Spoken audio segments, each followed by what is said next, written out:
Hello दोस्तों, स्वागत है आप सबका आपके अपने YouTube चैनल एकलव्य एस्ट्रोलॉजी में। और दोस्तों, आज हम बात करेंगे बृहस्पति का गोचर मिथुन राशि के अंदर होने वाला है। लेकिन इस बार जो बृहस्पति हैं वो वायु तत्व की राशि में जा रहे हैं। जो मिथुन राशि है वो वायु तत्व की राशि है। ठीक है। अब बृहस्पति देव यहाँ जा रहे हैं। ठीक है। लेकिन जो इस बार बृहस्पति वायु तत्व में जाएंगे वो कहीं ना कहीं राहु की दृष्टि में होंगे। ठीक है। यानी राहु की दृष्टि कुंभ से पड़ेगी, क्योंकि राहु देव ज्यादा समय के लिए कुंभ में रहते हैं। तो नेचुरली बृहस्पति 1 साल के लिए और राहु 18 महीने के लिए रहेंगे। वो पूर्ण रूप से राहु के प्रभाव में है, वायु तत्व की राशि में है। राहु भी वायु तत्व की राशि में, बृहस्पति भी वायु तत्व की राशि में। और जो बृहस्पति एक स्लो मूविंग प्लैनेट है, जो वास्टनेस का कारक है, स्प्रेड करता है चीजों को। राहु भी स्प्रेड करता है, दोनों ही वायु तत्व के अंदर है। लेकिन सबसे इंटरेस्टिंग चीज, शनि देव भी मीन राशि में है। शनि भी वायु तत्व है। बृहस्पति उसका राशि लॉर्ड होके बैठा हुआ है। तो ये जो युग है 2025 से 26 का जो पीरियड है वो एक वायु तत्व का युग होने वाला है। वायु क्या करती है? वायु विचारों को गतिशीलता देती है। यानी कि वो यहाँ पे विचार शेयर होते हैं, एक दूसरे से संचार और संबंध बनते हैं। मैं अपनी बात को वायु तत्व के माध्यम से आप तक पहुंचा पा रहा हूँ। तो वायु क्या है? इंफॉर्मेशन को शेयर करना है। विचारों को गतिशीलता, नए आइडियाज वायु तत्व की राशि में आते हैं। तो जो लोग नया स्किल सीखना चाहते हैं, स्पेशली एजुकेशन टेक्नोलॉजी से रिलेटेड, क्योंकि जुपिटर जेमिनाई के अंदर आपने देखा होगा बहुत सारे टीचर्स के चार्ट में कंसल्टेंट जिनको बहुत ही इनोवेटिव आइडिया जिनके पास होते हैं, जो विचारों को आदान प्रदान करते हैं, लोगों को सिखाते हैं, फैलाते हैं कोई ज्ञान, उनका बृहस्पति जेमिनाई में मिलेगा। क्यों? क्योंकि जेमिनाई मिथुन राशि वायु तत्व की राशि है। और इतना ज्यादा वायु तत्व होने का मतलब क्या है कि नए जो, जैसे इंटरनेट है वो क्या है? वायु तत्व की राशि के अंदर आता है। यानी वो जेमिनी लिब्रा एक्वेरियस के अंदर आता है, मिथुन राशि के अंदर आता है। तो बृहस्पति देव का मिथुन राशि में होना, वायु तत्व का इतना ज्यादा एक्टिव होना, एक नए युग का प्रारंभ है। यानी कि लोगों के जो आपस में जो एक कनेक्शन है, आपस में जो लोग कनेक्शन बनाना है, उसका डिस्टेंस शॉर्ट होने वाला है। यानी हो सकता है आप 5G में है, इंटरनेट की स्पीड बहुत ज्यादा होने वाली है। आपने देखा होगा जब राहु का गोचर जेमिनाई में था, बुध की राशि में था, तो लोगों को बहुत एडिक्शन था पबजी का। इंटरनेट, आप जियो जब लॉन्च हुआ होगा, जब ये फ्री हुआ होगा इंटरनेट आप सब लोगों के लिए, तो आप उस समय का गोचर देंगे, वायु तत्व तो बहुत एक्टिव मिलेगा उस समय आपको। तो यानी कि अभी जो पुराने ट्रेडिशनल सिस्टम चल रहे हैं, संचार के जो माध्यम है, media, communication, internet, websites, email, इसमें बहुत बड़े बदलाव होने वाले हैं। एआई ऑलरेडी अपने पांव बहुत पसार चुका है। एजुकेशन टेक्नोलॉजी, क्योंकि जुपिटर जेमिनाई का है तो उसमें एडवांसमेंट है।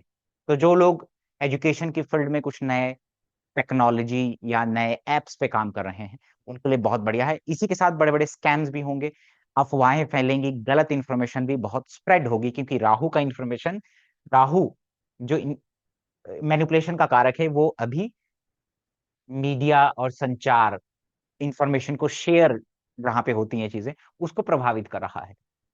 ये वायु तत्व का युग लोगों के अंदर एक नेगेटिव चीजें भी लेकर के आएगा। एंग्जाइटी बढ़ेगी, क्योंकि वायु तत्व के अंदर स्थिरता नहीं है, गतिशीलता है, मूवमेंट है इसके अंदर।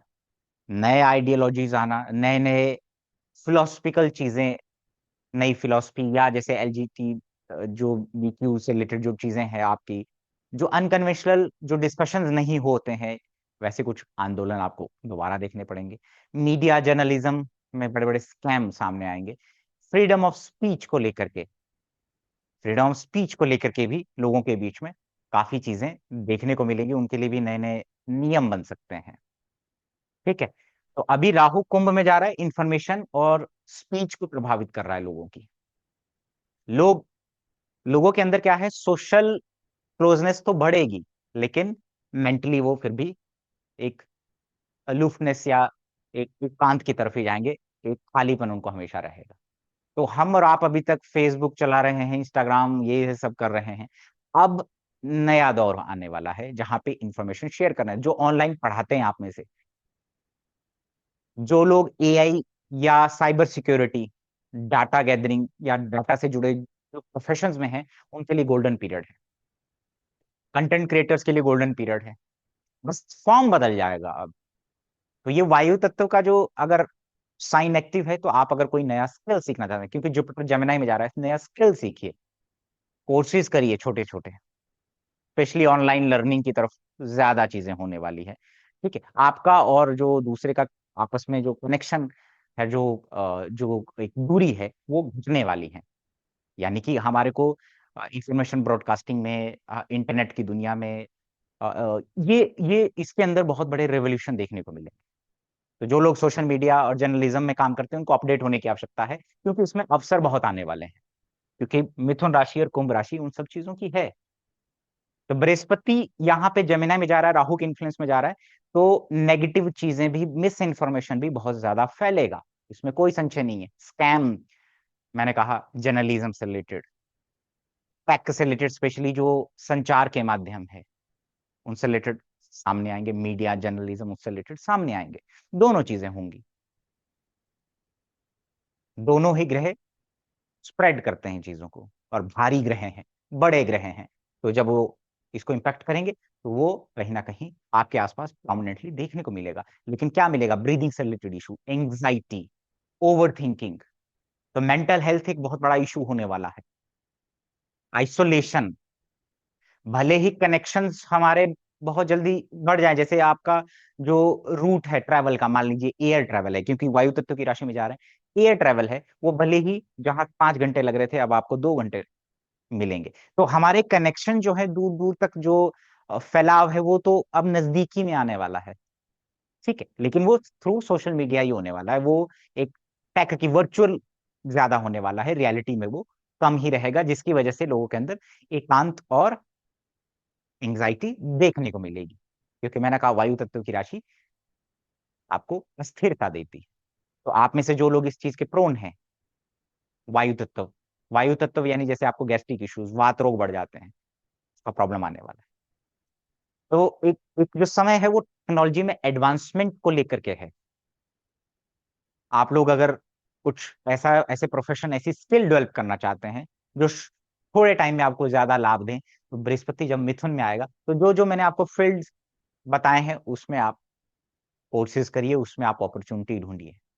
ऑनलाइन पढ़ाना, ऑनलाइन करना, ऑनलाइन कुछ टेक्नोलॉजी के ऊपर, जैसे एडटेक आप कहते हैं, उसमें आपको रिफॉर्म्स देखने को मिलेंगे। फ्रीडम ऑफ स्पीच, क्योंकि शनि रिस्ट्रिक्शन देने की कोशिश करेगा, लेकिन राहु फैलाएगा। फ्रीडम ऑफ स्पीच को लेकर के आप देखिएगा कि एक आंदोलन देखने को मिलेगा। ठीक है, तो नेगेटिव और पॉजिटिव दोनों एक्टिवेशन है वायु तत्व की वजह से। आपके विचारों को, नए नए आइडियाज, और मैंने कहा कि वायु तत्व आइडिया देता है आपको, विचार देता है। तो जब नए आइडियाज आते हैं, तो वो फिर डिस्कशन में जाते हैं, फिर वो डिस्कवरी का रूप लेते हैं। तो जो लोग आप में से खोजी प्रवृत्ति के हैं, टेक में कुछ रिसर्च कर रहे हैं, आपके लिए बहुत गोल्डन पीरियड होने वाला है। ठीक है, बाप में से बहुत सारे लोगों का वायरल होने का टाइम आ चुका है। अगर आप ऑनलाइन पढ़ाते हैं, ऑनलाइन चीजें करते हैं, इंफॉर्मेशन देते हैं, तो आपके लिए ये बहुत बड़ा अवसर होने वाला है। ठीक, तो वायु तत्व का एक युग स्टार्ट हो रहा है, उसके नेगेटिव और पॉजिटिव मैंने आपको बता दिए। क्या करना चाहिए वो भी मैंने आपको बता दिया, कि स्किल सीखिए, स्किलफुल होने का टाइम है। स्किल किन सेक्टर में होना है वो भी मैंने आपको बता दिया। तो ये एक छोटा सा वीडियो है कि वायु तत्व का जो युग है वो अगले 1 साल एक्टिव रहेगा। और ये बृहस्पति बृहस्पति नहीं है, उसके अंदर राहु का दृष्टि, राहु और शनि जो वायु तत्व है वो एक्टिव है। आप में से साइनस के इशू होंगे, जिनका जुपिटर जेमिनी लिब्रा का इक्वेरियस का होगा, तो ये आपको बढ़ते हुए नजर आएंगे। तो आप प्राणायाम की तरफ जाएं, हीलिंग की तरफ जरूर जाएं। ठीक है, और सोशल जो क्लोजनेस है, जो आपका वर्चुअल क्लोजनेस की बजाय आप पर्सनल जो विजिट होते हैं वो ज्यादा करें, तो आपको मेंटली परेशानियां कम होंगी। क्योंकि शनि मीन राशि में है, तो इसलिए भी बहुत सारे लोग आइसोलेशन में जाने वाले हैं। तो हो सकता है कि कोई चीज वायरल वायरल इन्फेक्ट, तो वायु तत्व रेस्टलेस भी देता है, और वायु तत्व आपको एक उड़ान भी देता है। ठीक है, तो डिपेंड करता है कि ये उड़ान आपकी किस तरफ को जाने वाली है। ठीक, तो चलिए, ये एक छोटा सा वीडियो है, मिलते हैं अगली वीडियो में, तब तक के लिए प्रणाम।